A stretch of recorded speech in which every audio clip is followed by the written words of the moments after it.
नमस्कार, आपण बघत आहे पोलीस टाइम न्यूज. गुन्हे शाखा युनिट क्रमांक 2 पोलिसांची कामगिरी. एमडी पावडर बाळगणाऱ्या आरोपीस अटक.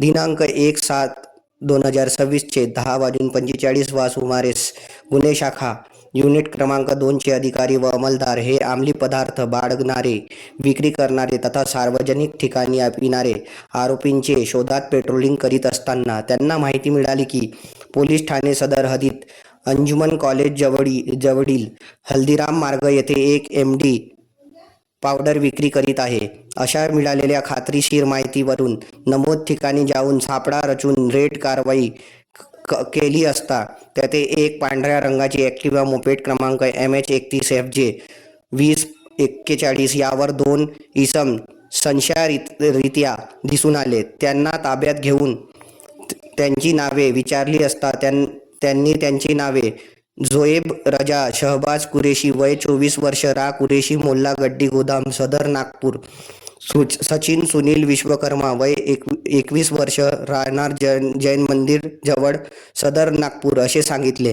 त्यांच्याजवळ अंमली पदार्थाचे असलेल्याच्या थाट संशयावरून NDPS कायद्याचे तंतोतत पालन करून त्यांची पंचाक्षमक्ष अंगठ झडती घेतली असता त्यांचे ताब्यातून झिपलॉक पन्नीतून एकूण 5.3 ग्राम MD पावडर मिळून आली.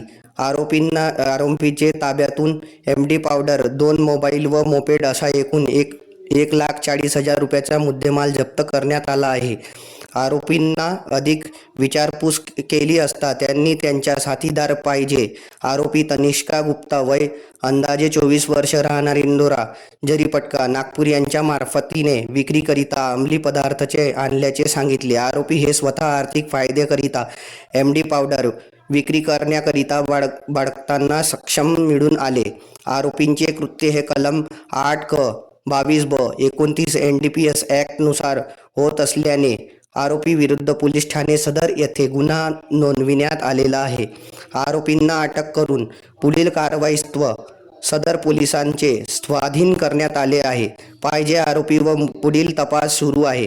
वरील कामगिरी मा विश्वास नागरे पाटील, पोलीस आयुक्त नागपूर शहर, मा श्री नवीन चंद्र रेड्डी, सह पोलीस आयुक्त नागपूर शहर, मा राजेंद्र दबाडे, अप्पर पोलीस आयुक्त गुन्हे शाखा नागपूर, मा श्री दीपक अग्रवाल, पोलीस उप आयुक्त डिटेक्शन, मा श्री शिवप्रसाद पारवे, सहा पोलीस आयुक्त अतिकार्य गुन्हे शाखा यांच्या मार्गदर्शनाखाली मपोनी श्रीमती शुभांगी देशमुख, सपोनी गजानन चांभारे, सफो राजेश तिवारी पोहवा, Mahendra Sadakmake. Bureau report, police time news, Nagpur.